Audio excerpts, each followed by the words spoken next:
guys, Anya here again with Companion Health. Wanted to talk with you all today about part 2 of hormone replacement therapy. So wanted to focus today mainly on what is hormone replacement therapy, the risks, benefits, and some guidelines as well. So first off, we're going to talk about guidelines coming from ACOG, or American College of Obstetricians and Gynecologists. And I'm specifically using ACOG and NAMS because this is a well-known journal, well-known guidelines, and it's a great summary of a lot of the research that's out there. Even if we differ a little bit here in some of these guidelines, I think it's a great place to start. So first off, I want to start off, what is hormone replacement therapy? So it is the medical treatment to relieve symptoms of menopause. It can be used in some other cases as well. Specifically here at Companion Health, we use something called bioidentical hormone replacement therapy. These are plant-derived hormones that are chemically similar or structurally identical to those produced in the body. Primarily, we are talking about using a combination of estrogens. You have 3 different types of estrogens in your body. E1 is estrone, E2 is estradiol, and E3 is estriol. We most commonly use something called Biest, which is a combination of that estradiol and estriol. You can also use micronized progesterone, and then sometimes testosterone is indicated as well. This depends on the person. There are chemically available or FDA approved versions of this. These can come in the form of patches. Prometrium is the FDA approved version of progesterone, and then there's some testosterone as well, but they have very specific FDA approval indications. There is also compounded versions of this. We primarily use compounded, and just because it's compounded doesn't mean that it is bad. Yes, there is not an FDA approval attached to this, because with an FDA approval, you have to have standardized products, which essentially negates the purpose of a compounded product. This can also be helpful, like let's say Prometrium, the FDA approved version of micronized progesterone, contains peanut oil. So if you have an allergy to that, you're unable to use it. So you're gonna need a compounded progesterone. However, FDA has adopted a policy of what's called enforcement discretion. This allows state pharmacy boards to regulate these compounding pharmacies. So as long as your provider is utilizing an accredited compounding pharmacy, you're good to go on that. Now, let's talk about risks involved with these. So understand that risk with hormone replacement therapy oftentimes has to do with, is it a synthetic version of the hormone or is it a bioidentical version of the hormone? Bioidentical hormones do have a significantly less risk of, when you're talking about cardiovascular disease and breast cancer and other types of cancer. There are always risks involved whenever you're doing anything with hormones, so it's important to speak with your provider about this. Everything's risk versus benefit, okay?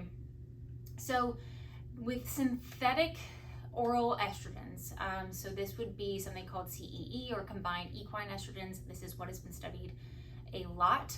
The Women's Health Initiative was based off of this. Estrone is the active ingredient in this. It is actually derived from pregnant horse urine. There is documented risk of an increased risk of breast cancer with doing synthetic oral estrogens. There's also synthetic progesterones. They're called progestins or progestogens.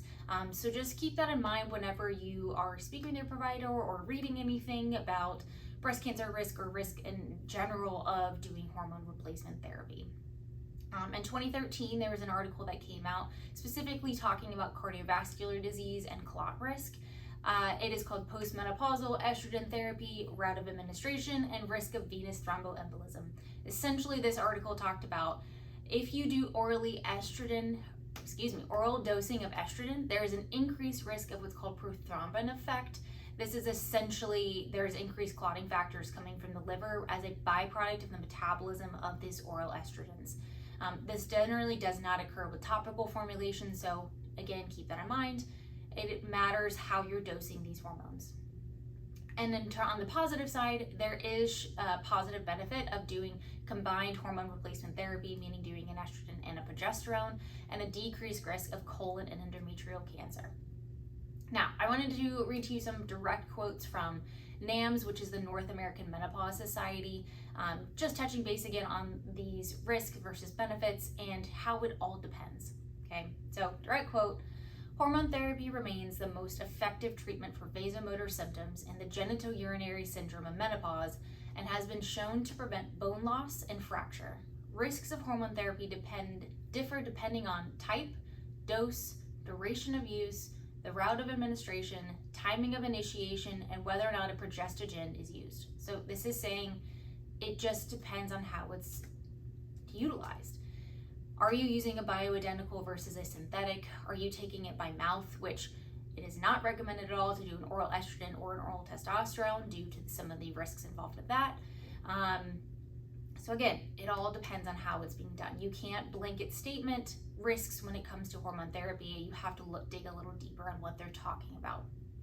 Another direct quote, for women 60 years or younger or who are within 10 years of menopause onset and have no contraindications, the benefit-risk ratio is most favorable for treatment of bothersome vasomotor symptoms and for those at an elevated risk of bone loss or fracture. However, you must be more cautious with women outside of the 10-year window, and you must check cardiovascular risk factors due to an increased risk of coronary disease, stroke, and blood clots. So this is simply saying it is best to start combination hormone replacement therapy, ideally in our case, looking at bioidentical, for women who are within 10 years of menopause onset.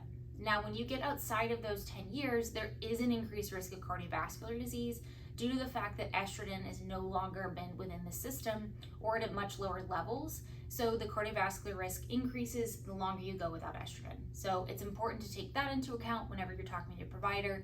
What are your cardiovascular risk factors and how long have you been without estrogen if you are outside of that 10-year window? It's best to get on top of it as soon as you can. Of note, and this is another direct quote, there are differences in cognitive outcomes between the types of estrogen and the brain serotonergic system, with estradiol providing the most robust anxiolytic and antidepressant effects. Now, what this is saying is that when you're actually using estradiol, specifically the bioidentical estradiol, your brain is producing serotonin better and is more balanced. So therefore, you have less anxiety and less depression. So having balanced hormones, especially estrogen, it's important not just for your uterus and your vagina and your breast, but also your cardiovascular risk and your brain health as well.